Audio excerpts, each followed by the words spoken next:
నిజామాబాద్ జిల్లా కోటగిరి మండలంలో స్కూల్లో కూల్చివేతల వివాదానికి దారితీశాయి. మన ఊరు మనపడి కింద వచ్చిన నిధులకు టెండర్ కానిదే స్కూల్లోని బాత్రూంలను ఎందుకు కూల్చారని కోటగిరి హైస్కూల్ హెడ్ మాస్టర్పై కాంగ్రెస్ నాయకులు కొట్ట మనోహర్ మండిపడ్డారు.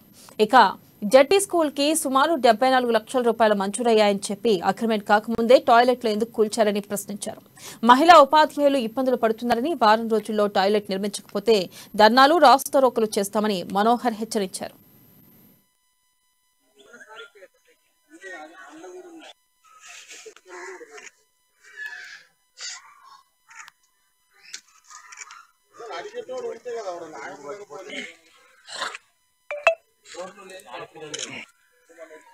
దీనికి ఎటువంటి కాంట్రాక్టర్ లేకుండా ఏదైతే హై స్కూల్లో జేసీబీ తీసుకొచ్చి ఇక్కడ ఉన్నటువంటి పారి గోడను గాని ఇక్కడ ఉన్నటువంటి బిల్డింగ్ ని డిస్మెంటల్ చేయడం మరియు ఏ అధికారముతో ఏ ప్రోద్బలం పట్టుకొని దీన్ని పని చాలు చేసిందని నేను అడుగుతా ఉన్నా. దీనికి రోజు పని చాలు చేసిన 15 days లో హెచ్ఎం గారు చెప్తా ఉన్నారు. ఇక్కడ 15 days లో దీన్ని మేము కంప్లీట్ స్టార్ట్ చేసి వర్క్ ని ముందుకు తీసుకుపోతామని చెప్పి మీకు గత 10 రోజులలో కాపీ తీసుకొచ్చి ఇస్తామని, ఏదైతే 800 మంది పిల్లలు ఈ స్కూల్లో చదువుకునే పిల్లలకు వారికి బాత్రూములు లేకుండా 8 నెలల నుంచి గడుచుకుంటూ వస్తుంది.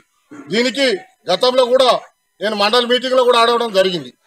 దీనికి అడిగితే దీనికి సంబంధించిన అధికారి నాకు ఎటువంటి సంబంధం లేదు, అయ్యా మీరు జిల్లా కలెక్టర్ గారిని అడగండి, మాకు ఎటువంటి సమాధానం మాకు సంబంధం లేదని వారు చెప్పడం జరిగింది.